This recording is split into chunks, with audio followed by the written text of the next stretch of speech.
You're listening to Inside of You with Michael Rosenbaum, and you're listening to Barrel of a Gun, one of the songs on the Sunspin album.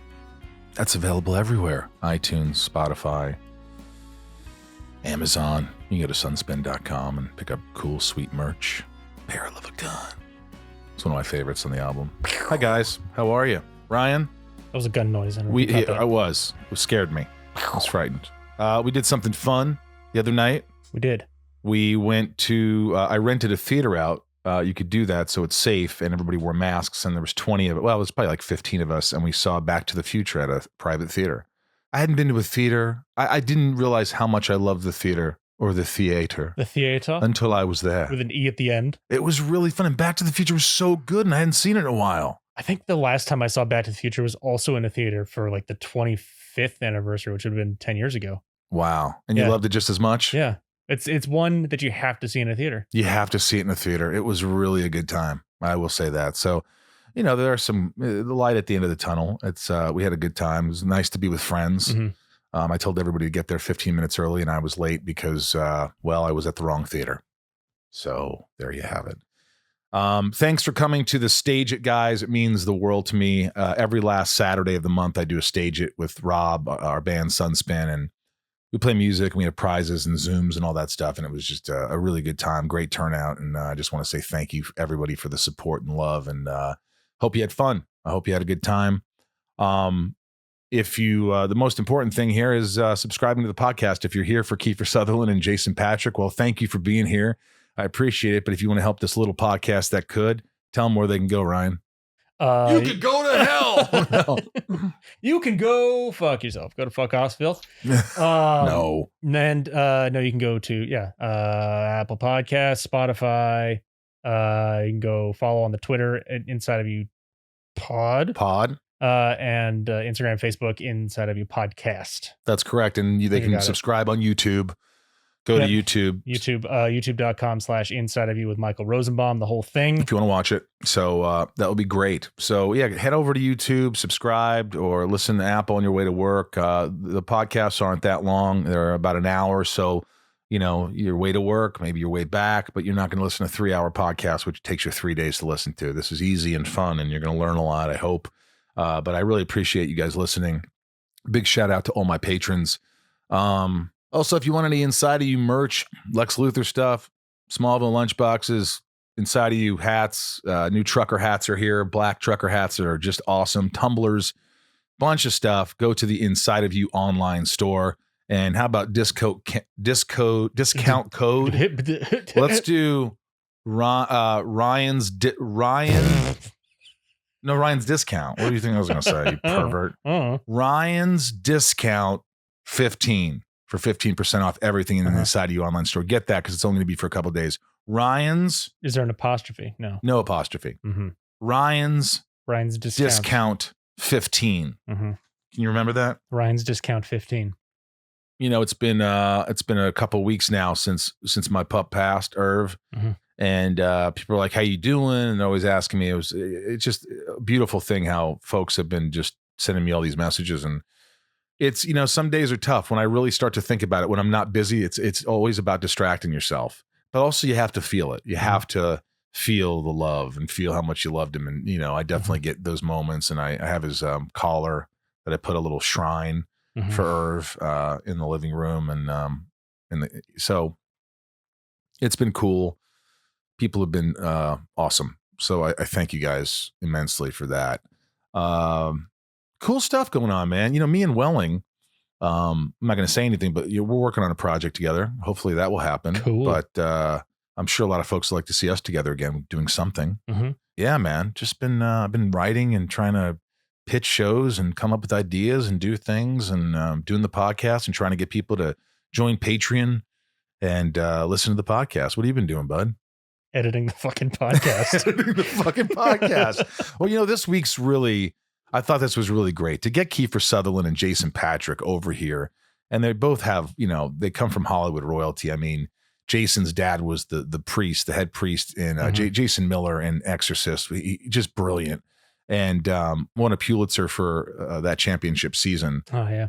championship season, right? Yeah. The play. The play. And just, and of course, Kiefer Sutherland's dad, Donald Sutherland, and just two amazing guys. And they were really, they gave a lot of insight into this world. And we talked Lost Boys. We talked about family. We talked about a lot of stuff. So I think you're going to really enjoy this. So without further ado, why don't we get inside Kiefer Sutherland and Jason Patric. It's my point of view. You're listening to Inside of You with Michael Rosenbaum.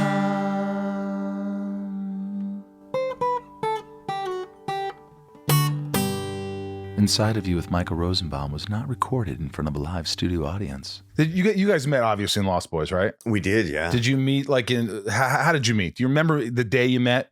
I don't specifically remember the day. I know it was we shot the film in two places. We shot it in Los Angeles and we shot it in Santa Cruz in the very, very beginning. And in Santa Cruz, it felt very disjointed.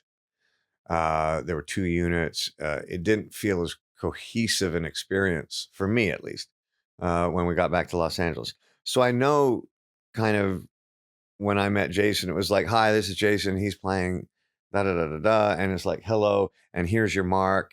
And hey, well, really nice meeting you, man. I'm thrilled to be working with you. Okay, and look over there, and okay, rolling. Like that. It was kind of like that, and I remember we became. He's looking at like, well, I remember it a little differently. You remember? Well, he's right in that it was disjointed, and it really probably was just a handshake hello.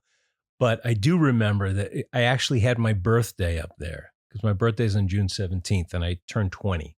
And they'd made me a cake. I guess it was me on a motorcycle or something like that. And everyone said happy birthday and all that. And I specifically remember Kiefer coming up and taking the knife and just cutting my head off for his piece of the cake, taking a walk away. Now, that was before we worked together. And then the first day that we actually worked together is the first day those characters meet in the film. Yeah. That night on the motorcycles. Yeah. Did you hit it off right away, or was there, there's always that thing, I hope this guy's fucking cool. I hope he's not a hothead. By the end of that night, I think. Yeah, I think so too. I mean, by the end of that night. I really appreciated the fact when I first read the script of Lost Boys, I came from the world of get whatever job you can and just deal with it later. Right. But Lost Boys was written for much younger characters. They weren't supposed to be in their 20s. They were all supposed to be kind of Peter Pan-ish 12, 13-year-olds. And Joel had made the change that he wanted it to be kind of early 20s and stuff like that. And so a lot of the dialogue had to change. And I really appreciated how seriously Jason took it, that he was there to try and make the best film he could. This wasn't, I need this much money to get me to my next job. This was, how do we make this really cool and special? And so he did a lot of, Joel Schumacher, who we both kind of love and adored, but he did a lot of the battling with Joel, kind of on behalf of the rest of us to make the script what it ultimately became and justifying certain actions for our characters, et cetera, et cetera. And so I really appreciated that he took the lead on that and that he was kind of an adult, serious actor. Because a lot of the stuff that I'd done with very young people. Like Stand By Me was with 11, 12-year-olds who were amazing, by the way. And they were fantastic. And you were young too. I was 18, 19. Yeah. I was a year younger than Jason. And so you guys would get, as a collective, you and Amy Gertz? Jamie Gertz. Yeah, fuck me. I make mistakes. But you guys would all get together and go, this, and you'd be the guy, the point man, to sort of talk to Joel about it? I think sometimes, but it was more that I spent a lot of time with Joel because he tried to get me in the movie for a long time. And once we started going, because I had a lot to do, it was always about the piece, whoever else was in it. So if I felt that there was an issue that it wasn't quite working, it was more going to Jamie or going to Kiefer and say, what do you feel about this or this? I would never speak for them. And then I would take the lead and go in there and say, look, and I got to say, look, Lost Boys is Lost Boys because of Joel. Now I'm not, and when I say that, I mean, he got the guy who shot Raging Bull and Taxi Driver, Michael Chapman. that guy doesn't come off that and shoot teen vampire movies, but Joel got him. He got Bo Welch, who was an amazing production designer. And then he got all these actors. He get Diane Wiest right off an Oscar, Ed Herman, Bernard Hughes, and young guys like me and Kiefer. And he would be open to those ideas and open to dialogue and to make it interesting and different. I think the reason the movie has lasted is because of that effort and because of the involvement of the people that he picked. And our relationship as adversaries grew. But as I said, after that first night, we were thick pals for the next. Did you guys go out a lot? Did you party? We used to go out. We'd go out for lunch in our makeup. You got to tell that story. Full vampire makeup. We were sitting in driving off the Warner Brothers lot in his convertible Mustang. Porsche. And, tell the story. And it's it was an old. It wasn't. It was an old 1970 911T. It was an old Porsche. And we were in full vampire makeup, but we just couldn't have any more of the catering lunch, and we just wanted to go get a burger or something, and so we pulled out. Who's with you? Just me and Jason. Just the two of you. Yeah. In full vampire makeup, and these girls pulled up, and I guess we'd been wearing the makeup so long that we forgot it was on. Yeah, we couldn't see it in each other. And the two girls in the car next to us, we were like, "Hey, how you doing?" And they just looked. They did not appreciate us. They called us a variety of names and squealed out. Literally, the light turns green. We're looking over as 19-year-olds in the Porsche and everything. And right when the light turned greens, they just look at us and say, pigs. Pigs, yeah. And drove right off. Yeah. Perfect. Yeah. That's a perfect day. It's a perfect lunch. Yeah. We laughed about it for a while. The look on their faces was worth $1 million. Because then we were silent. What the hell was that, because it didn't register. And then we're looking at each other going, oh, yeah. And then I mean, look, it's a stupid question, but like I've been on projects where I go, oh, this is going to be good. This is going to be a big piece of shit. Did you think this is going to be big? Didn't have the experience to know. Yeah. I look back on that time, and whether it was Lost Boys or Stand By Me or even Flatliners, which Joel directed as well, those experiences kind of start to shape what you think when you're going through another experience. Oh, this might have a shot. But it was such early days for me. I can't speak for Jason, but for me, it was such an early time that you just did the best you could with the job, and you were grateful to have the job. And I had never experienced a huge hit. I don't think Stand By Me had come out before Lost Boys started shooting. So it didn't even cross my mind. You just were having fun as a kid. Yeah, and not even as a kid. I mean, I took it very seriously. I was living on my own, and it wasn't even as a kid. It was the beginning of what I knew the rest of my life was going to be, or at least I wanted it to be. And so that was really exciting. All right. What about you, Jay? We were shooting for the sky. I know that I was determined to make the best coming of age beach vampire movie ever made. And honestly, you have to understand that, and you've made movies in the genre, we had high level people as young men working with us. As I said, Michael Chapman, the sets, it was a perfect storm. Susie Beck. Yeah. And look, soundtracks weren't everywhere like they are today. That Lost Boys soundtrack people still play. So it was a meshing of all these things. But once again, Joel's greatest strength as a director is seeing talent and not being intimidated by that.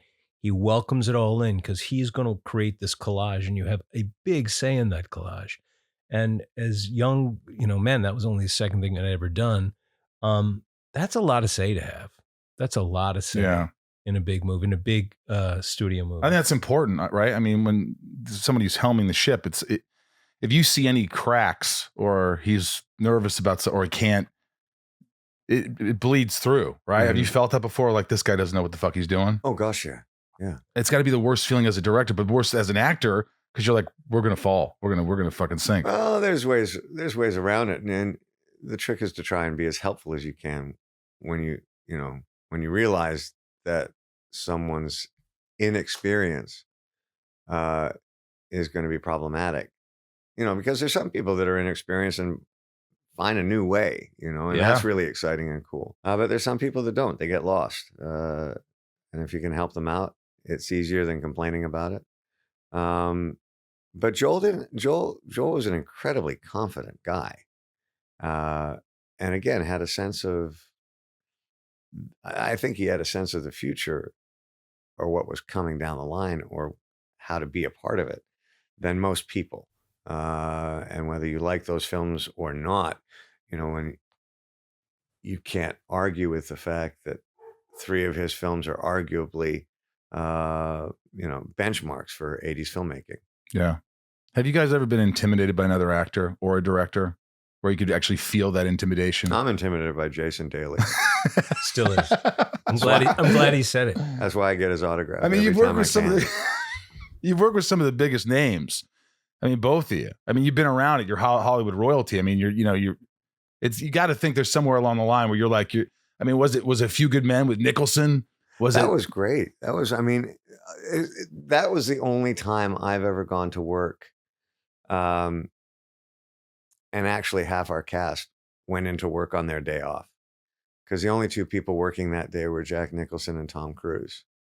And I just sneak in the back of the courtroom set and I just want to see it. And then I look around and every other actor on the show and a couple others, I think Bruce Willis, because he was with me and the gallery was just full of people. And he did that in 2 takes.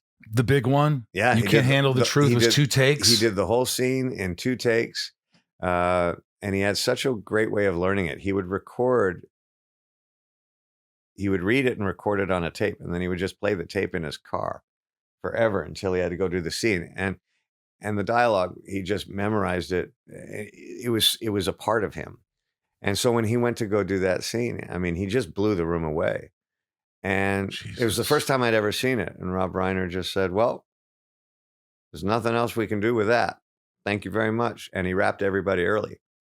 That whole speech. Yeah. You need me on that line. Yeah. You want me. That whole was 2 takes. The entire scene, which has got to be 15 to 20 pages. Mm-hmm. It's the whole crescendo of the film. Did it in 2 takes. But you weren't intimidated by him. No, because he made a point to make sure. I mean, I certainly knew who I was working with, but he made such a gracious point of making sure I felt comfortable and welcome.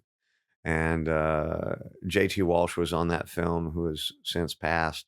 I was friends with him. He was great friends with Mr. Nicholson. And so yeah, I found that the people that I have worked with that are worthy of being intimidated are also really kind and go out of their way to make sure you feel comfortable so that you can do your best work with them.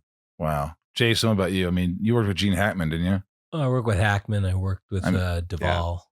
Yeah. I mean, those guys seem like Hackman seems like he'd be difficult. He's one of my favorites, but he seems like he'd be like, tough. He had a limited few days on Geronimo. And I got to say, like Kiefer said, one of the first things he came up to me and said that he had seen a movie of mine or 2 of them that he really liked. I said, and that helped out.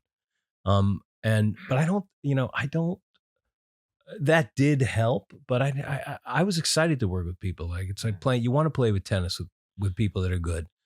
And it was a similar situation that Kiefer said when I did Sleepers, because Hoffman and De Niro were in it and they'd never acted together. Because, this is back in 93 or 94. So, of course, everyone showed up and it was in a courtroom. Mm-hmm. So, in the same thing, everybody was in the gallery.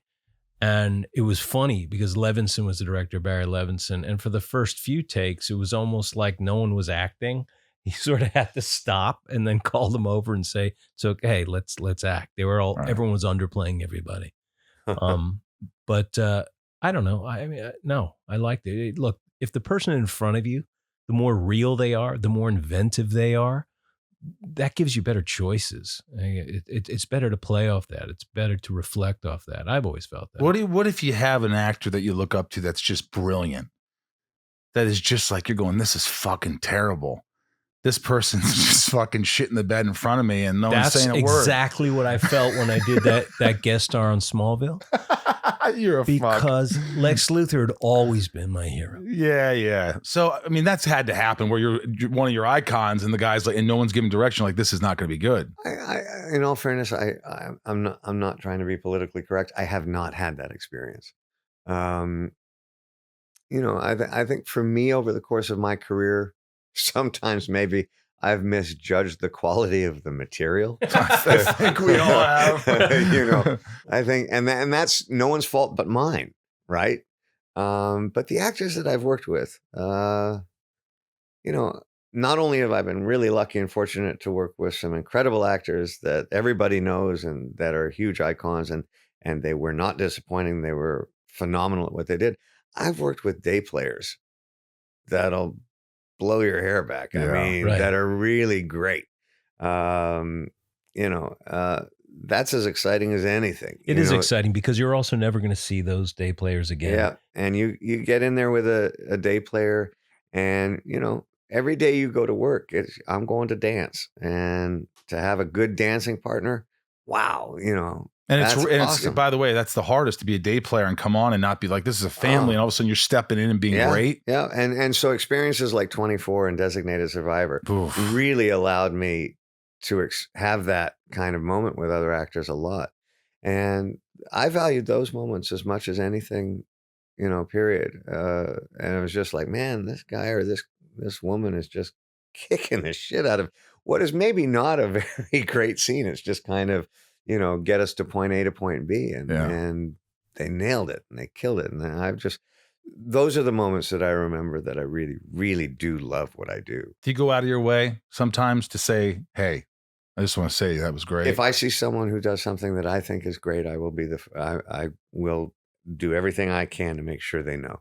And by the way, that goes far. I mean, people love hearing that shit. Well, if they've put the work in and you can see it, they deserve it, and so again, my experience with actors has been pretty extraordinary. And I know I've been really lucky because I've sat at a bar more than once or twice and heard the stories of some of the crap that goes on. I just haven't run into a whole lot of it. Right. Jay? I think I've been pretty lucky. I mean, I haven't worked as much through the years as Kiefer, because there was a while there where I would just be selective, and every year, every 2 years, just not work. So usually the projects I was involved in early on, especially, were stuff that I had a lot of say in. So I worked with the people I wanted to work with, and I got to work with directors where, once again, I had a lot of input. But I've definitely had difficulties. I mean, anyone would. It's a business filled with narcissists and vanity, and I mean, Kiefer and I have been in it for 35 years, so there's going to be difficulties, and there's going to be things that, I don't know, make it more difficult to get it up these days for me. Literally and figuratively. Well, certainly working wise, I don't know. Kiefer's different that way. He can get into a mode and really chug it out. But I, in all honesty, I'd be a little more dispirited, I think. You regret being more selective, being too selective at one point in your life? I don't regret it because it led to certain projects that I'm proud of. Do I think that selectivity has a respect and integrity that ended up working in my favor? Probably not. I mean, the business changed so much. It really became about fame and how many titles you have and things like that. And I mean, I could remember even back, when I did Narc, and I mean, Narc was on a shoestring budget. There was nobody. And then Carnahan and Leota, they met me, wanted me to do it. And there was a nothing company making it. And this was back in 2000. And they didn't want me because they literally said I didn't have enough videos on the video shelf. And Jesus. And I'll give it to Carnahan. I mean, he said at the time, look, I'm going to at least meet with Patrick. I don't know if he's going to do it, but if you're not going to let me meet, then, we're not making the movie. So, I mean, those are the kind of difficulties that came from that. Now, there would be some people that would stand up like that. But once again, I hadn't worked for 3 years before Narc, because I did Your Friends and Neighbors, which I had produced. So, but I also got to say, I've always looked at different points in my life is, what is this project going to bring to me? What can I give at 22? What can I give at 35? Do I have something to say with this director, with this project? Because I really just looked at having a life. Honestly, I never really tried to build a career. And I think now maybe that bites you a little in the butt, but I wanted to live life. And these stories that we'd ultimately act in, for me anyway, we're going to be a part of that life. So that's the way I approached it. Not what would be the next best move. So you still He's so full of it. Why is he full of it? He was patient. He'd find the right film to do. He basically liked having lunch with me and hearing me go, man, I really wanted to do that film. Did you like making it? And whether it was Belly of the Beast or Rush or, those were the jobs that everybody wanted. I mean, and you have to understand, Robert De Niro, who was probably the actor that anyone in the early 80s kind of wanted to emulate, certainly in the kind of career and work they were doing. In that situation, you did maybe one film every 3 years. That, I remember telling my daughter when she started, I said, you want to have the perfect career? Do 2 films, one in your 20s and then one in your 40s. and then be done. Yeah, right. And everybody will call you a real artist. And it's the truth. And I think at a very early age, and as much as I believe there is an artistry to it, this was how I was going to raise my kids. And I had kids when I was really young. Yeah. I was 19.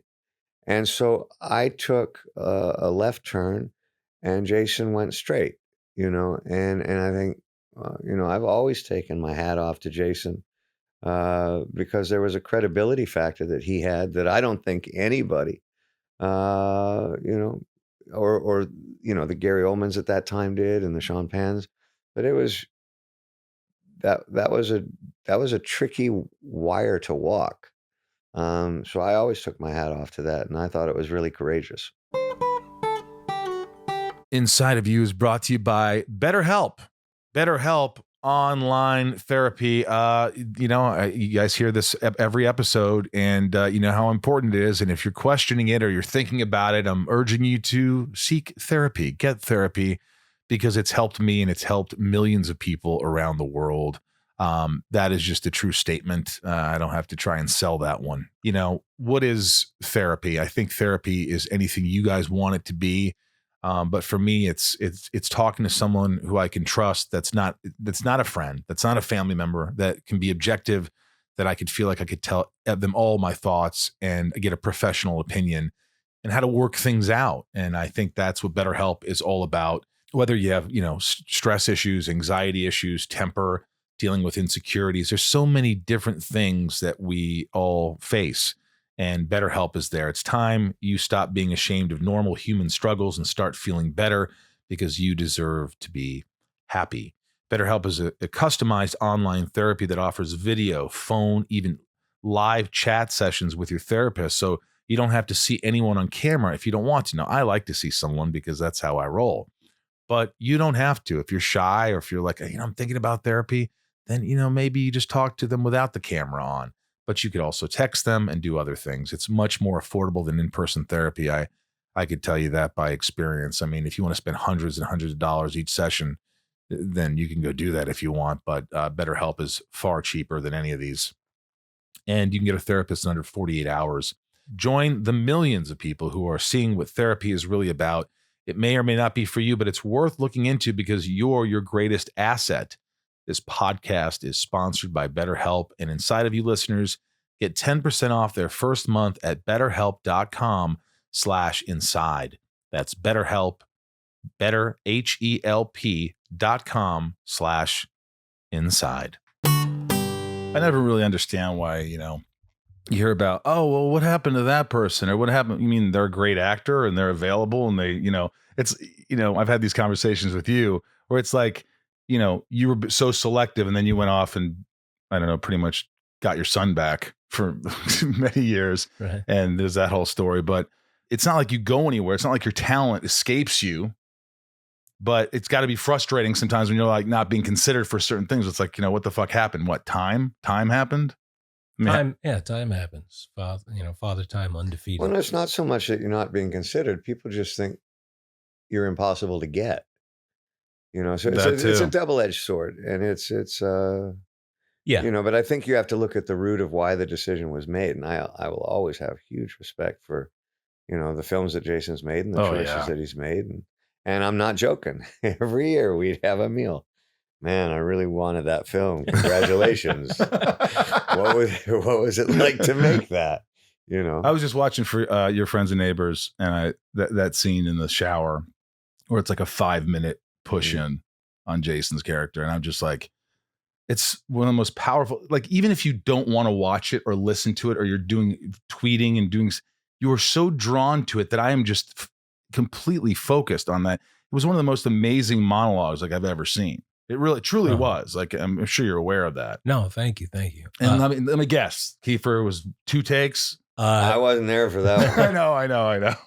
Actually, one of the reasons I think it was so well written by Neil LaBute, and as I said, I produced it and put it together and cast it. And I said to him, everything was filmed on location except obviously that we built that one steam room.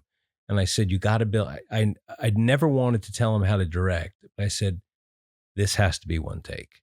Build a long dolly and just come to me. And I'm not saying it for me. I'm saying for your language. You don't want to break away from it. And he wanted, in a way, to make the longest monologue in American film at the time. But as you know, the content of it is so difficult to try to pull off because of where it goes. I couldn't believe what I was hearing. Yeah. So, and once again, to go back to what we were saying earlier, the degree of difficulty, like a dive, I love that. We rehearsed every scene. We did that movie like a play. We had 3 weeks of rehearsal, 5 days a week, culminated with a 3-day retreat in a house we got in Arrowhead. Now, you could never do that with actors today. To get me, Catherine Keener, Ben Stiller, Nasaja Kinski, Aaron Eckhart, myself. And the thing was, if one doesn't show up, nobody shows up. And don't forget, there's no iPhones then. Right. No one brings their kids. So when we started, we were ready. Ready to go. And the one scene that we never, ever rehearsed was that steam room scene. Oh, Jesus. By the way, I'm getting uncomfortable because I noticed Kiefer's been looking around at all these posters like, what the fuck's wrong with this guy? No. Did you notice one over your left shoulder? Yeah, I saw that as I sat down. No, always just take in one's environment. How do you feel about that? How do you feel about actors getting autographs from other actors? People collect baseball cards, cars. I mean, if for whatever reason, if it's something that you dig, back you don't do it. You don't have any autographs, do you? Yeah, I signed for him before he got up here. I got Jason's autograph. Hell yeah, he does. That's about it. That's about it. I think I'm looking around at the posters, kind of remembering that when they had posters. Yeah. I remember when we were doing Young Guns, we were doing Young Guns 1, and the first thing we shot was the trailer.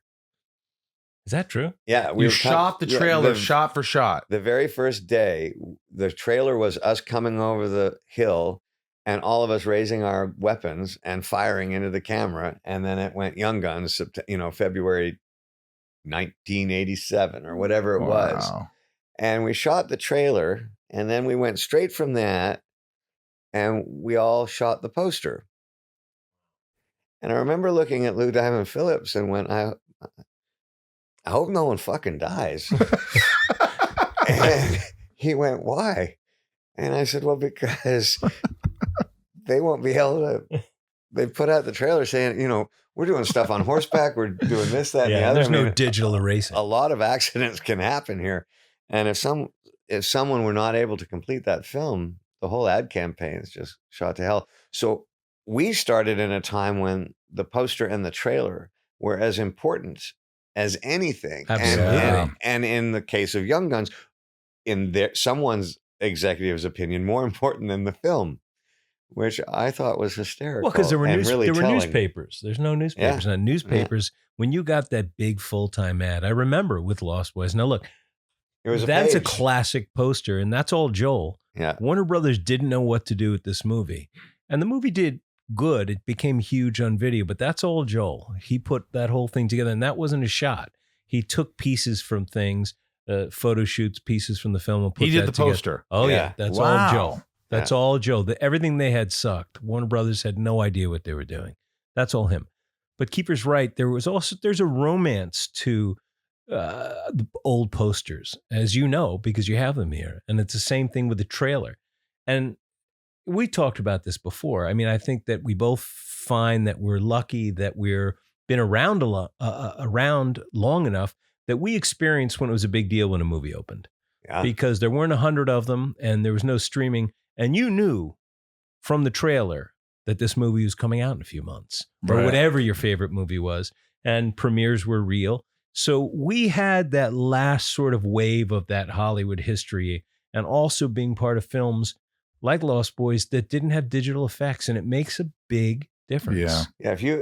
Back in the day, if you had a premiere in Westwood, that was it. There was a shot you were going to do pretty well. And definitely get laid, at least. Yeah. Without question. Although I think I screwed that up too.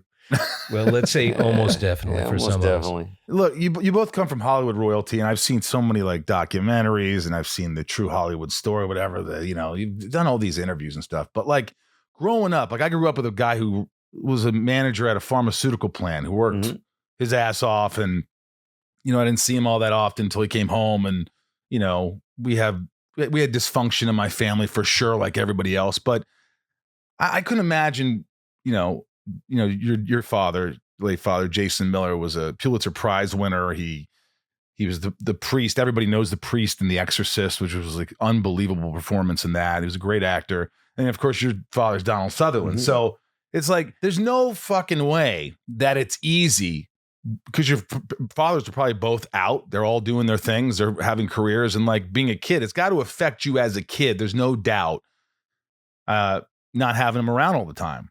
And so, I mean, but growing up a Sutherland, I guess like a Miller at the time, at the time. I mean, how difficult was that? And is it something that, because I have stuff that happened from childhood and you let things go. I'm an adult, my father, I've talked about, he's never capable of saying, I love you. I'm proud of you. Good job. I've never heard those words. Even still, you don't hear those words. You don't hear them. That's just not in his, but I've learned that that's just who, he can't do that. That's not who he is. And I forgive him.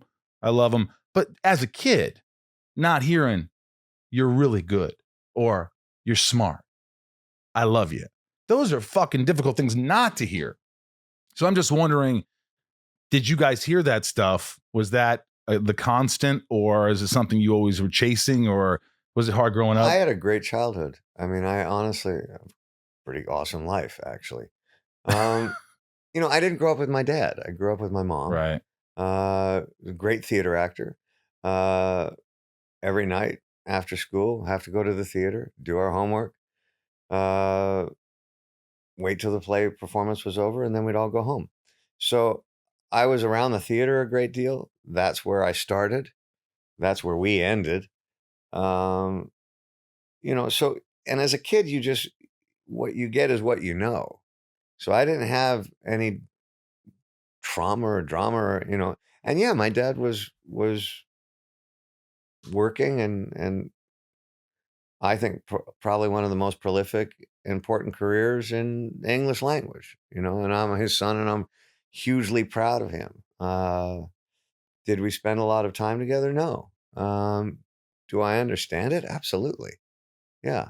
And we tried to make up for it as years went by, Did that work out? Yeah. I mean, our thing is our thing, and it is what it is. So, but I'm hugely proud of him. I think he's an incredibly smart, sometimes very, very funny guy.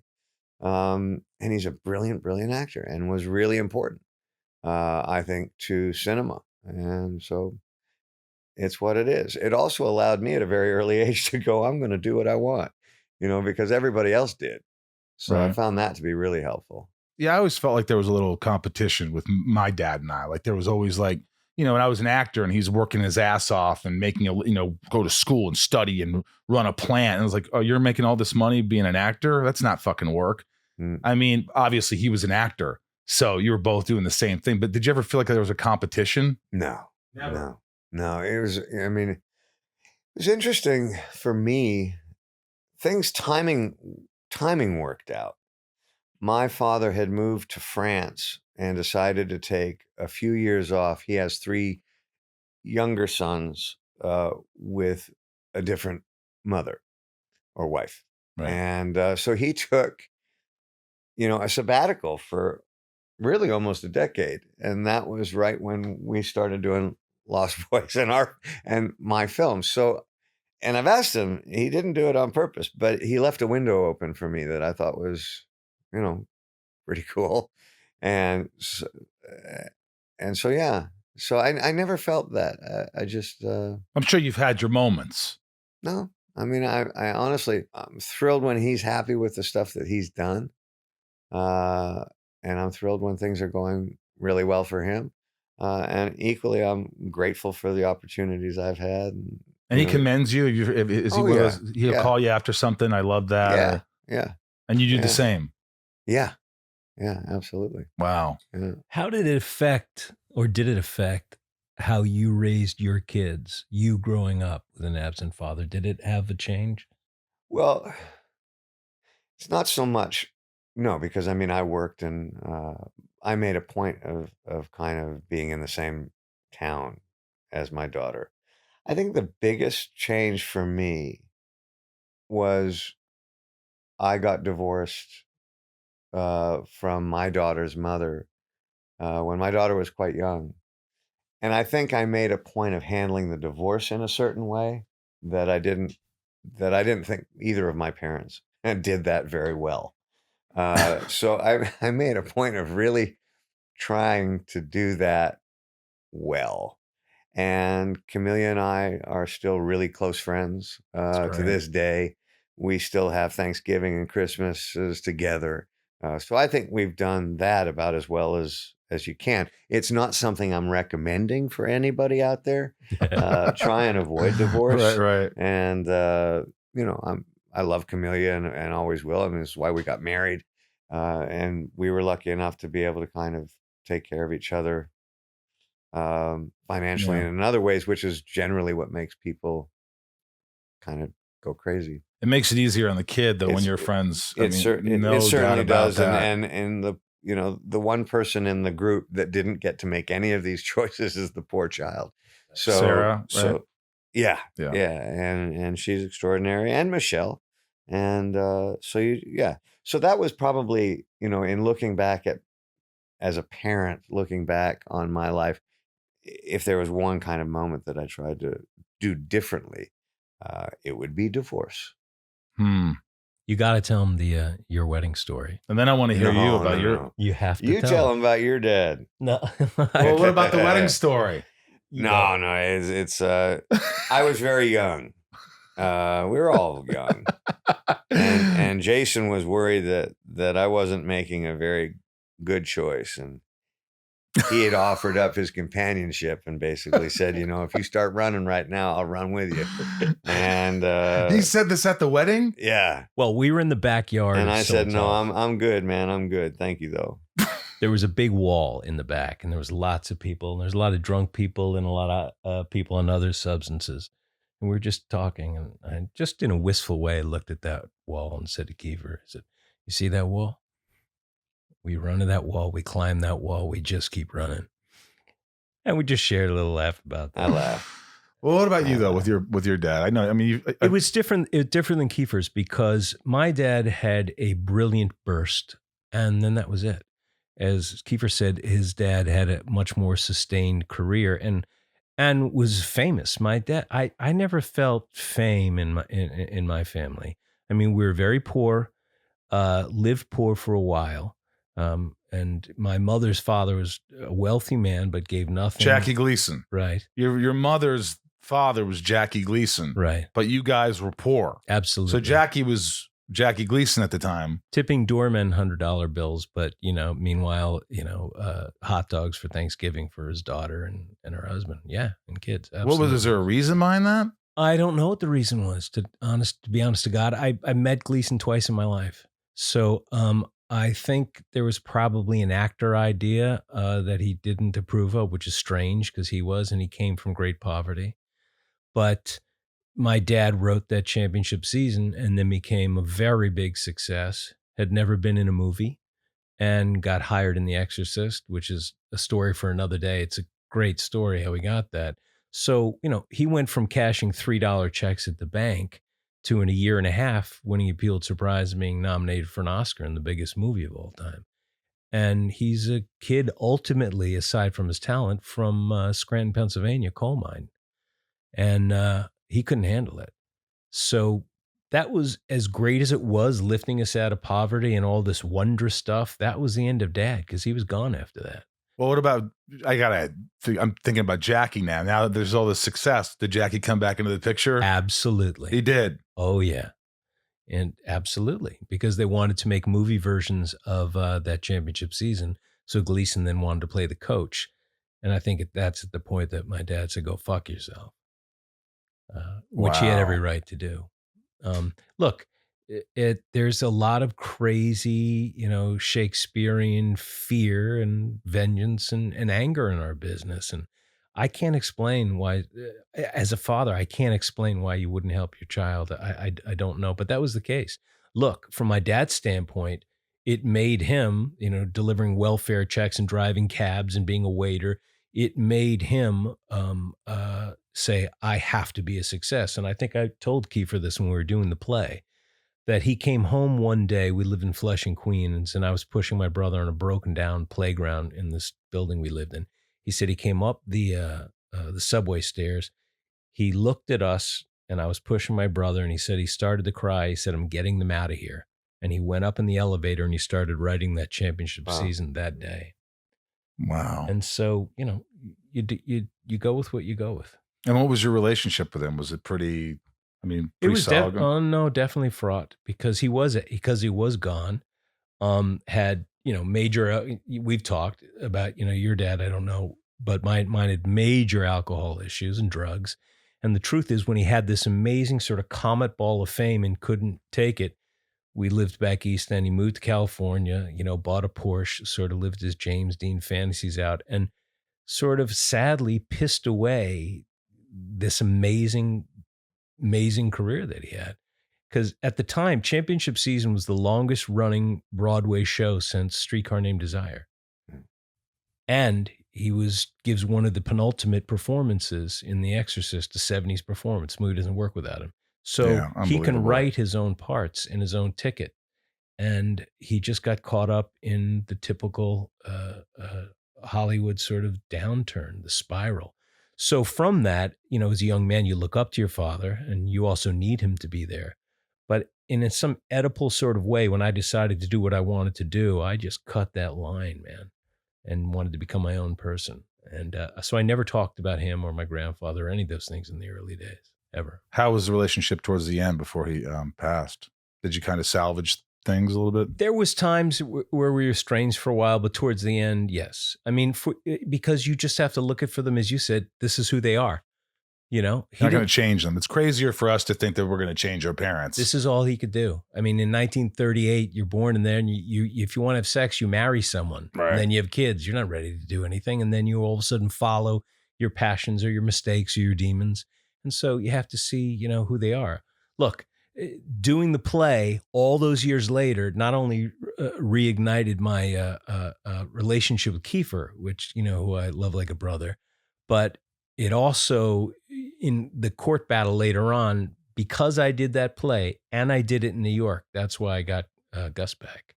So in some karmic way, for everything he did, if I didn't do that play at that moment, and have my son visit me at that moment, that piece of evidence that I used, I never would have wanted. And when you and Kiefer did that championship season in 2011, yeah. Did you said something about, didn't you take some of his ashes? I had his urn of ashes, and I just put it on the stage, as part of the things. I figured I knew he would love this cast, and figured I might as well put him up there. What was that experience like? I know it was short lived, but was it an amazing experience? Oh, it wasn't that short. We did a couple months, right? No, 7 months. With rehearsals, we were there at least 5 months, and we played it. We played it out. It was the best experience I've had. Because not only we're doing this play every night. I'd say to Kiefer every night he'd be in the wings, but I started the play on stage alone, and he'd be sitting in this window. He doesn't come on for 10 minutes, ready to go. We do the same thing every time. We'd give a little fist bump and say, "Time of our lives," and he'd say, "Go kill it." Out of my head. So it's not. Wow. When you asked before, do you know when something is going to be magical? Yes, we did, and even if it wasn't, we wanted to appreciate all that moment. Right. Yeah, it was definitely was not a short time, and it was an incredibly balanced cast, and everybody went for it. Yeah. It was I miss the film industry, my experience in the 80s where, you would go shoot a movie up in Oregon and the entire cast and crew would move into a hotel and you take over the bar and it was a very communal experience. Much more fraternal without question. And obviously that's changed. But when we went to do the play, there was never a night that the five of us weren't every night out together. And every night after every show, play would finish, we'd go grab something to eat, have a chat, visit, laugh about someone did this or that. And visit our various haunts. And it was great. That's great. Yeah, it was awesome. Inside of You is brought to you by Geico. Ryan, what's the hardest part about living in LA? Probably the rent. Rent is pretty high. I would say that's the toughest thing that people encounter all over the world. Mm-hmm. It's like, they had that rule, right? You have to make enough in 1 week to pay, or in 2 weeks to pay your rent for the month. That was this old rule that they had.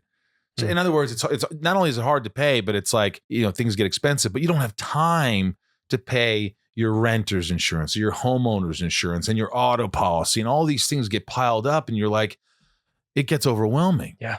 Right? But what if I told you that Geico had a bundling policy? That would be very interesting. You could pay for your renter's insurance and your auto policy all in one, and it's just taken care of every month, and you don't have to go to 2 different places. How does that sound? Great. That's exactly what I thought you'd say. We don't have a lot of time on our hands, folks. That's just the way it is. Just go to Geico. Go to Geico, for God's sakes. Geico.com. You just get a quote. You see how much you could save. Their bundling policies are awesome. It's Geico easy. Visit Geico.com today. That's Geico.com. Even Rosenbaum can do it. Inside of You is brought to you by Keeps. Ryan, 2 out of 3 men will experience some sort of hair loss by the time they're 35. Oh. More than 50 million men in the U.S. suffer from male pattern baldness, and there are only, get this, 2 FDA-approved medications that could prevent hair loss. Keeps offers both. Look, I played a bald guy for many years on Smallville. And some people are comfortable being bald and some people aren't, especially when you're young. You don't want to go bald too early. And there are ways to help fix that, prevent that. And I have friends certainly that are constantly doing comb overs and talking about, I got to get plugs and I got to get, well, Keeps is here, folks. Keeps offers a simple, stress-free way to keep your hair. Convenient virtual doctor consultations and medications delivered straight to your door every 3 months. You don't have to leave your home. And you know how I don't like to leave my home. Low cost treatments start at just $10 per month, and Keeps offers generic versions. Discreet packaging and proven results. Keeps has more 5-star reviews than any of its competitors. Prevention is key. Treatments can take 4 to 6 months to see results, so act fast. If you're ready to take action and prevent hair loss, go to Keeps, KEEPS.com/insideofyou to receive your first month of treatment for free. That's KEEPS.com/insideofyou to get your first month free. Keeps, KEEPS.com/insideofyou. I always look at you and I'm like, when you were on Jack Bauer for 24, and the one thing I always look at, because my fucking mind goes there, you know me. I'm like, God, how does he learn all those lines? How does he fucking work that much? The guy is always working. Why does he work so much? Are you someone that just has to work? I've asked this question to other actors. I enjoy it. You really enjoy it. 24 was an incredible experience. It was the closest thing I've had to a regular or real job. And I've had actor friends of mine, who were really nervous about doing television, and I spoke glowingly of it. And then they went and did it and hated it. They hated the repetition. They hated, for whatever reason, I didn't feel that way about that character. I didn't feel that way about the show. If you want, what I ended up walking away from with that is, if you want to go to the Olympics and be a sprinter, you train, and for me as an actor to be able to work 5 days a week, 11 months a year, you're going to learn some shit. And I did. How do you train for that? What do you do? What do you do to prepare for something like that? Well, no, I mean, you train with the regular things that you would do as an actor. So, after a certain amount of time, you start to realize your ability to absorb dialogue so that is exponentially improved. You realize that your ability to walk onto a set and figure out how to block a scene exponentially improves because you're doing it every day. And when we started, we were doing, sometimes a film a year, which is just a few months. So it taught me a lot, and I loved doing it. Is it for everybody? Oh my God, no. Because the people that I told them, you'll love it, do it. They fucking hate me. They didn't like it. And, it's not for everybody. But I do. I have always liked working. You guys talked about Gene Hackman. He's my favorite actor. Yeah. I've never met him. I've never worked with him. Very jealous of that. He would do 8 films in a year. Whereas Robert De Niro would do 1.5 movies every 3 years. But De Niro would do that in the first 15 years. Yeah. Now you will see him. Now he does 8 movies. Yeah. But Gene Hackman literally did. I remember the closest I ever felt to Gene Hackman was one year I did more movies than he did. Yeah. You threw yourself a party. Yes, 8 movies in a year? He did, yeah. Gene Hackman. Well, obviously, if he's done that many movies, there's probably a lot of Gene Hackman movies. I always assumed everything he was in was great. Oh, no. Well, but these were, one of them was The Package. There were some great films in But look, he had, I think, 3 ex-wives, which is one of the reasons he's doing a lot of movies. That could be part of it. But he was also in, Invasion of the Killer Bees. But he was fucking great in it. Not a good movie, but he was great. Like, the thing I've always admired about, Gene Hackman and the Poseidon Adventure, the guy does not have a false moment. No. The film might not be great, but boy, he's just, I've never seen anybody that watchable and that can take me from point A to point B easier. He's a marvel. And the most believable temper. Yeah. When he loses his shit, what was that, Postcards from the Edge? You go home and you get your shit together. Yeah. When he just loses his mind for a second, I'm just like, whoa. He can go 0 to 70 better. Yeah, that's explosive. And you don't see that very often. Somebody that could just go the fuck up. Yeah. And just snap like that. I really. I mean, you take a look at even the performance that he gave in Bonnie and Clyde, which was so nuanced. I mean, he's kind of playing the dumb hick in the back of the car.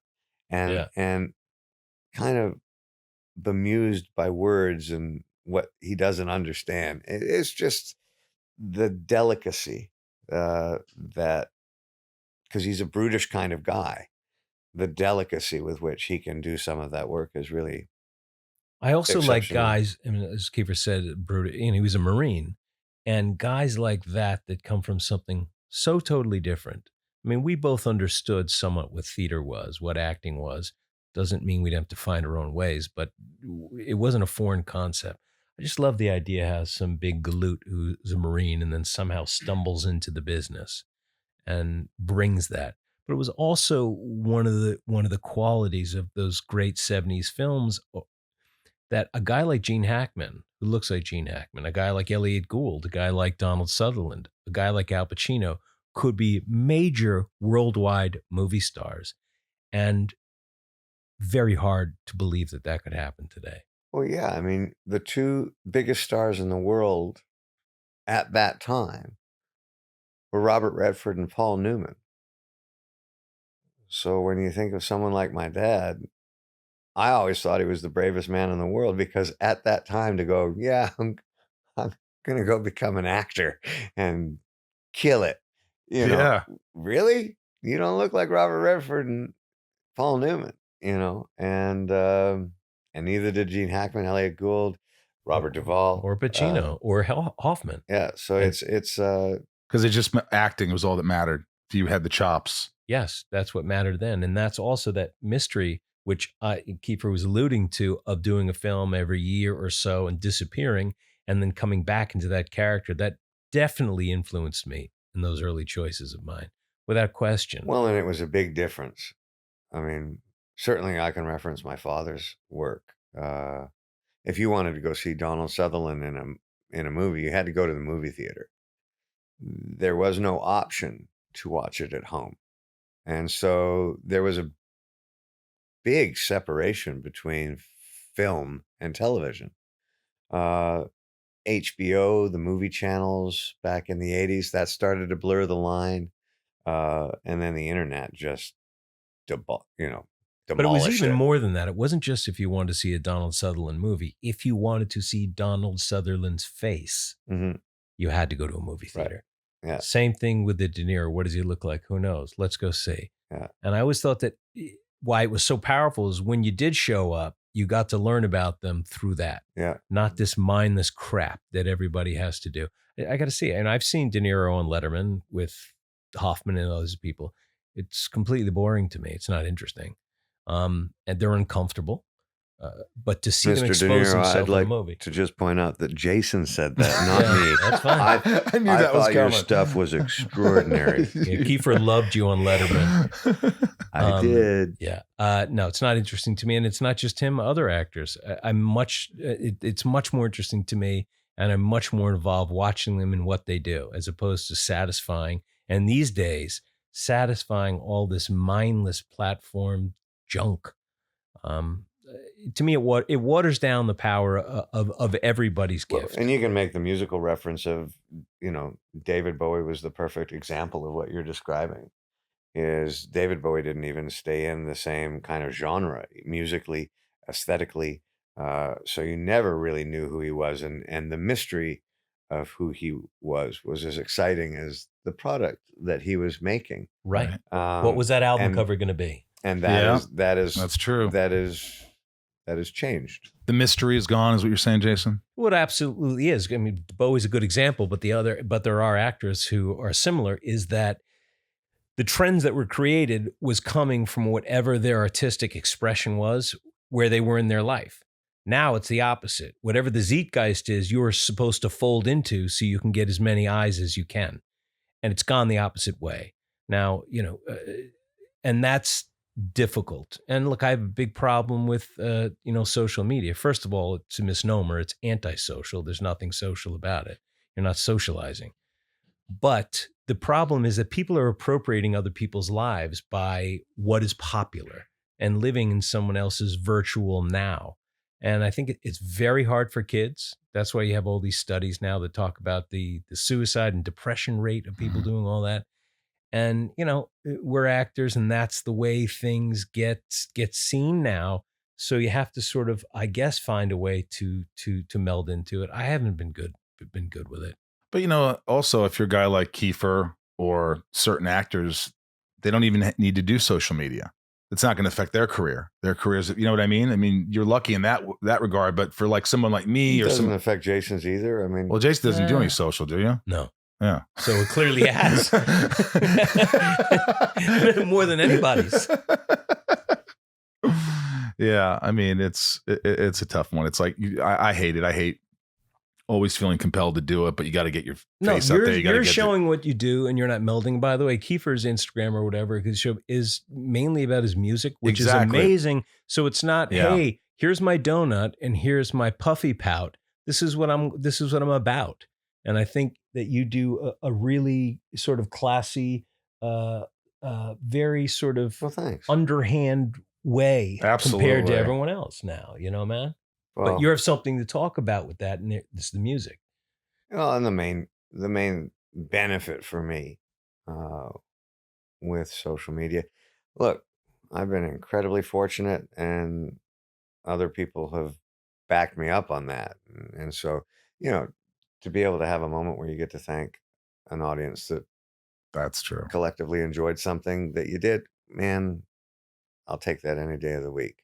But I agree with Jason that it's unfortunate, when you get to the bullying and you see how young people think that, like the number of young people that I've seen said, well, the whole world knows, what I look like naked because someone posted this picture. I'm like, well, the whole world's not looking, I think we had to remind ourselves back in the day that if a review was bad, you know, it was wrapping fish the next day. And it was. You know, and, you know, we need to kind of dial back this idea that the whole world is interested in anything any of us really do, and just kind of take a deep breath and go, cool.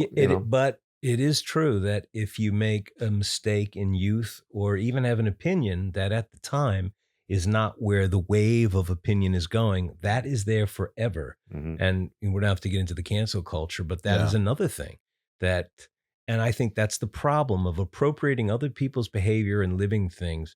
You're not able to just feel who you are and be able to speak and make those mistakes, or more importantly, have your opinions change. Yeah. Right? Your opinions change.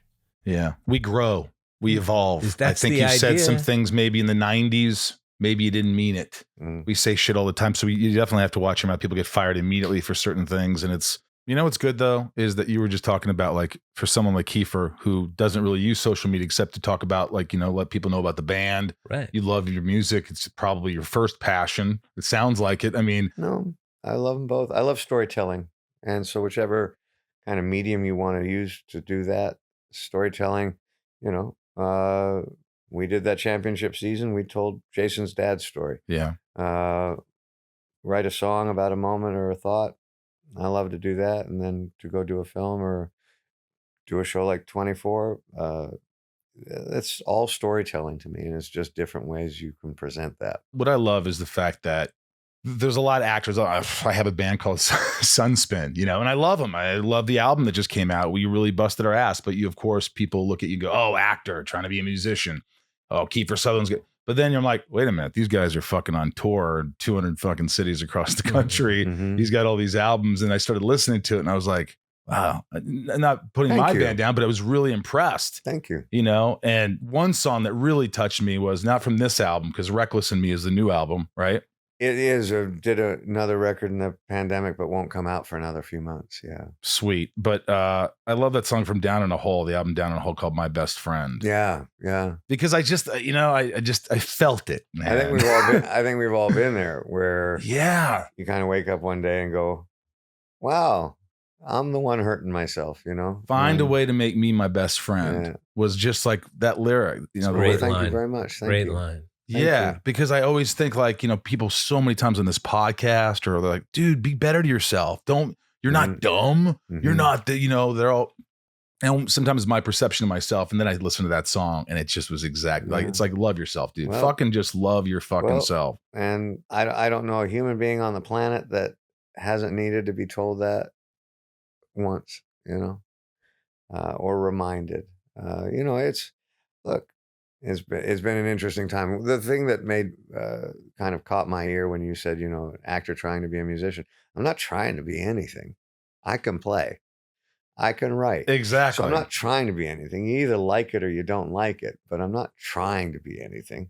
And I'm not doing it. And there is a big difference. This is not how I'm putting food on my kids' table. This is not how I'm making sure that they're all right.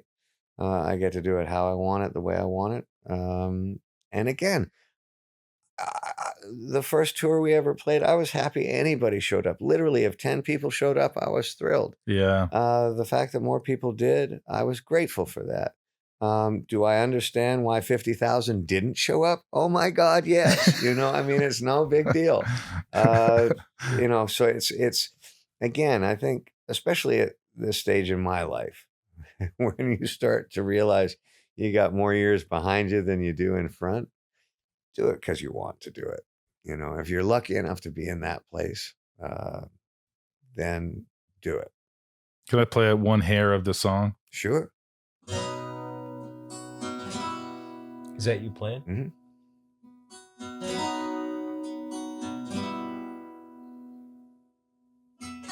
Most of the people that I've known that let me down or caused me pain. Most of the people that have known me too probably say the same. I don't know when it got so bad or how it all went off track. All I know is I can't waste more time, no more looking back. So goodbye to the past. It's time to start again. I'll find a way. Yeah, I'll find a way to make me my best friend. Come on. That is songwriting. That is pen to paper, folks. Thank you very much. It's really, I really good. really love it. I really Thank love you. it. Touch the soul. It really did. You got to see him in concert because I can't he's got wait. a really tight band and it's a really Please, good show. let's go. You got to see his dancing moves. Yeah. I've seen, I was watching some concerts online. I was watching one time you were telling a story on stage about how you wrote a song for your mom and then you told about her. And then she looked at you like she was upset. Yeah. Because. Well, I wrote about her passing because she had had a really bad stroke. And then of course the plane landed and my sister had said she wasn't going to make it. And so I flew home and she did make it. And then I had this song for a long time. It was called Saskatchewan. And I said, look, I want to play this for you so you know what I'm going to be going through because I thought you were going to pass away. And I wrote this. And I just thought maybe I'd play it for you so you know how much I'm going to miss you. And I played her the song. And she looked upset. And I started thinking, oh my God, what have I done? This is the dumbest thing. Why would you do that? Why would you play her this song? And I start to apologize. And she says, no, sweetheart. You know, I don't want to be buried in Saskatchewan, right? And I said, yes, I know. It's a metaphor that's where you're from. And she says, oh, then I love it. So that's amazing. And my mom has since passed. So if she can hear me now, I miss you. And she was funny like that. And awesome. Kiefer did put you in Saskatchewan. I'm sorry. No, I did not. No, he didn't. Hey, really quick, this is called Rapid Fire. This is just patrons, my fellow patrons, just ask questions. You can do it really fast. Here it is. Jason, have you found a new guilty pleasure during the pandemic? If so, what is it? Pickleball. Kiefer? Have I found a guilty pleasure? Yeah. Pickleball. Good. Cooking. Leanne P., what character have you portrayed do you relate the most to? For me, it would be Jack Bauer. Jack Bauer as well. It'd be Jack Bauer. Yeah. Come on, is that true? There's got to be a character that I really could. No, you couldn't tell it. No. All right. Lisa H. for Kiefer. So many great roles in films, but one of my favorites was Flashback. What was it like working with Dennis Hopper? Dennis Hopper's amazing. I'll tell you a very quick, funny story about Dennis. Please. We were coming back from work one day, and I had only known him for about 2 or 3 days, and he was getting married, or he just got married. And I had just gotten married too, but I was 19 and he was closer to 60. And I was in the truck with him and I said, I think it's so cool that you waited to get married till you absolutely knew you were with the right person. And he looked at me and he said, are you an idiot? And I said, what? No, why? And he said, it's my 4th marriage, you moron. I literally was so naive that I thought that he had waited till he was 50-something years old to get married because he was holding on for the right one. I love Dennis after that. You Canadian, you. Yeah. Michelle K. says, did you keep any souvenirs from Lost Boys, either of you? I kept the leather jacket and the sunglasses and then gave them both away. I think I kept the jacket for a while and I don't know where it is now. Well, somebody who would like it. Maisha, is there an artist, Kiefer, you love to jam with? And also Going Home is my favorite song by y'all. Oh, that's very, very sweet. Oh my God, the list of people that I would like to play with is just ridiculous. Again, the aspect of music that I like the storytelling. I'm not the greatest guitar player. I'm certainly not the greatest singer. But I've loved the storytelling. So there's so many different players that I would love to play with. One of my favorite storytellers, though, just from a very early age, was David Bowie. I think I would have loved to have been able to visit with him for some time, just to talk to him about songwriting and get a sense of how he visualized so much of the stuff he did. Yeah, that would have been awesome meeting Bowie back in the day. Cynthia A., I remember watching the movie Rush, Jason. You and Jennifer Jason Leigh were extraordinary. What was the way you approached this role and how emotionally intense was it to portray that character? Yeah, it was rough because it's so totally different than me, that type of character, and someone in that deep, especially how old I was, 24. So it's someone who had lived that kind of life and that kind of desperate addiction. So as I said before, instead of going on doing a bunch of drugs and hoping to get filmed that way, I feel you have to find those places in yourself that are that desperate and that dark. And I didn't have the technique at time to find it and do it. So for that 4 months, I stayed in that type place. And it was pretty heavy. It's pretty heavy, man. Kiefer, will we see Jack Bauer again, or are you done with 24? I have learned to never say no. When we finished season 8, I said we were done, and then we went and made season 9. Look, there should be no mistake here. I absolutely love the character, and I loved making 24. With television, the burden is on the writers. And if those writers, Howard Gordon, were to come up with a great idea, I would always be open to You'd shave your beard for it? Oh my gosh, yes. He'd shave his balls for it. Kelly S. would love to hear you say, "Damn it, Chloe," one last time. Damn it, Chloe. He did it. There you He go. fucking did it. All right, now, look, this comes to the end of the whole interview, but there's one question, this elephant in the room I got to ask. Has anyone ever asked, I'm sure, when you were going to get married to Julia Roberts? I know this is old fucking hat. This is 30 years old. 30 plus. 30 years old. So who gives a shit at this point? Right? It's been that long. I mean, you were kids.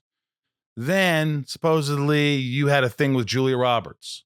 You took off to somewhere. Where'd you go? Well, I mean, that was all the press. I mean, the fact was, from my standpoint, Ireland. Yeah, I went to Ireland. Ireland. Yeah. I was just going to say, have you guys ever talked about it? Was it always the other? Yeah. You have? Yeah, Oh we my talked. gosh, yeah. Sure. Yeah. Well, because, go ahead, Jason. No, we talked about, we hadn't seen each other. We hadn't seen each other for over 20 years. And then we contacted I don't know if it was that long, but yeah. Sure it was, man. Yeah. Yeah, I think we hooked up again in 2009 or 2010. And I hadn't seen, over 20 before years. that. Well. So a long time. But yes, we had talked about it. Look, the thing is that she's not here. So right in this room. So I'd feel strange talking about what she told me or what she told Kiefer, because she could speak for herself. Right. But the large stuff about the press and being invited to the wedding and then taking off with the bride and all that. That's all bullshit. That's all bullshit. You know, I mean, I don't, Kiefer's specific relationship and what they were at the time, that's theirs. I mean, he can speak. But ultimately, there was a thing in Rolling Stone, and Kiefer said something, and then you called Kiefer. Right. Well, I was making a joke about the country song, and someone had asked me a question about Jason. I said, well, I mean, you know, I lost my pickup and my dog and my best friend, and I miss my best friend, you know. And so, look, the press can make whatever it does, and that was a difficult time for me, and I think it was an uncomfortable time for both of them. But look, honestly, the truth, where I'm coming from, you fall in love, you fall in love. There's nothing you can do about that. And she's an extraordinary person, and he is too. And you know, timing is what it is, and you know, everybody moves on from that. Well, the maturity, though, because I mean, most people could never, you know, get over something like that, or they would hold grudges or whatever. But you guys had a bond, I guess. I don't know. I mean, George Harrison and Eric Clapton were best friends till the bitter end, you know. But it wasn't. It wasn't to. And it wasn't that, by the way. Right, so right. I figure if they could deal with what they dealt with, we could. I think. Look, deal when I saw him again, whenever that was, 12 years ago, whatever, sort of. It was a few words of this and that. It was more of a laugh and a toast. And I've said in the press before, they've both been subsequently married since a couple times. I think they're both very happy in their lives. And what lasted after all that is me and Kiefer is, 35-year buddies. Never got the truck back. So Keith, when are you guys playing again with all this pandemic stuff? We've got a tour in Europe in October, and hopefully we'll be able to play here in the States come July. And where can they go to get some information? Your Instagram? As soon as we have it, we'll put it up on Instagram, and then it'll also go through Ticketmaster. And then your Instagram's at Kiefer Sutherland. I hope so. I think that's what it is. Cool. All right, that sounds good. We're going to go. But are you going to play anywhere in the States before you go, like a little show here or two? Hopefully in July. And then, as stuff is opening up, and I think it needs to go slowly, and I think people need to be smart about this. But there's a couple opportunities that might come around in June where I'll just go out and do kind of solo shows with a guitar and stuff like that. And so I'm excited about that. It's definitely worth it, you guys. Well, if you ever need like the opener, and then there's a second band and a third band, then you need the first guy to go, second guy. Gus and I, your son, Jason, we can go, get on stage. Well, Gus is a much better guitar player than anybody. Gus is awesome. The kid's unbelievable. Yeah, he's special. He's special. Yeah, Gus, we love you, man. You're incredible, buddy. That he is. He loves Kiefer. This has been, by the way, congratulations on quitting smoking. How long have you quit? 7 months. Dude, 7 months. How hard is it? Is it still hard?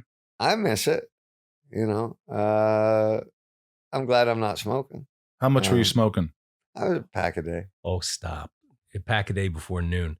I've been trying to get him to stop smoking since 86 without question. I really liked it. I really did. I did it for a reason, and I'm really proud of honestly, I don't feel much better for it. Bullshit. But everybody around me feels a lot better for it. So how about Jesus. that? So you probably smell better. Your clothes smell better. You didn't really care about that. You smell shit. really good today, man. Yeah, really. Was that? I don't know Is that Dracar? What is That's that? my car. It's one of those little fresheners. No, Dracar. Dracar. Remember Dracar? Yeah. I thought it was Dracar. I thought you said his car, and it was one of like your car. the air freshener. They smell good. What are you talking about? But to all those folks out there that have quit smoking, and to people that are considering quitting smoking, I mean, it's hard, and I never thought I would quit. I had taken a long-term plan, but it is possible. Do you feel better right now than you did when you were smoking? I felt pretty good when I was smoking. And I ran and I did a lot of stuff, but yes, I feel better. You said your voice is better. You can do there's a lot of there are significant benefits, including life. including life. Yeah. No, and the truth is, it's made such a difference to people who are around me, and for that I feel really bad that for 40 years that plus plus. But honestly, if you're out there and you're considering smoking and it just seems like an impossible barrier, it's not. And I mean, if you did it, if Kiefer Sutherland stopped smoking anyway, that's what you said. That's what you said. Question. By the way, I read an article that Jackie Gleason, your grandfather, smoked 6 packs of cigarettes a day. Wow. At least 4, without question. Just light the last one with the new one. With the next, like the last one with the next. Well, guys, I hope I didn't keep you too long. This has been really awesome, rock, brother. This has been really fun. Thanks for coming in, and you're the first guest I've had in over a year because I've had to do Zooms. So hell yes, awesome. and thanks again for coming over. I really appreciate you taking your time. Thank Jay. We'll do you next time so we can talk. We have so much more to talk about. All right, inside of you. Inside of you. Rosenbaum. Thank you for allowing me to be inside of you, Kiefer, today. I really enjoyed the conversation between these two. And when I brought up Julia Roberts at the end, I saw Kiefer kind of give me that look a little bit, but he was so sweet about it. And Jason, and he gave that little wink when I'm like, well, so who went to Ireland? Where did you go with Julia? And Kiefer goes, Ireland. They went to Ireland. But you could tell these guys have been friends for a long time, and it's great that they could still be friends after all these years. And some of the bullshit, Hollywood always amps everything up. Like I'm sure there's a lot of reasons behind why the wedding didn't happen, and and then how Jason got involved with Julia, and it just gets blown out of proportion. And you got to choose who you're going to believe. And the fact that they're friends and their friendship has stood the test of time is it shows a lot. It tells a lot about these guys. They're mature, and so I really enjoyed having them on here. And it was weird because I haven't had someone in the studio for over a year. So I was a little nervous, and I was just like sitting across from these guys going, okay, we're talking. And it went well. So it was so weird. Once again, if you want any Sunspin merch, go to sunspin.com. You could book the band. You could book us. You could also book a Zoom and Zoom us. Zoom. Great merch. You also get any Inside of You merch and Lex Luthor stuff, Smallville stuff on the Inside of You online store. Use the code Ryan's Discount 15. Ryan's Discount. Never what I think you're going to say. 15. Ryan's Discount 15. Shout out to all my patrons, all the patron love. And thanks to everybody for listening to the podcast every week and staying with it. I mean, there's so many choices and you choose to stay with this. So I hope you continue to stay and support the podcast. And, I try to get the best guests on that I can. And more importantly, have just good conversations with people. And to the point where I hope you learn something at the end of each episode.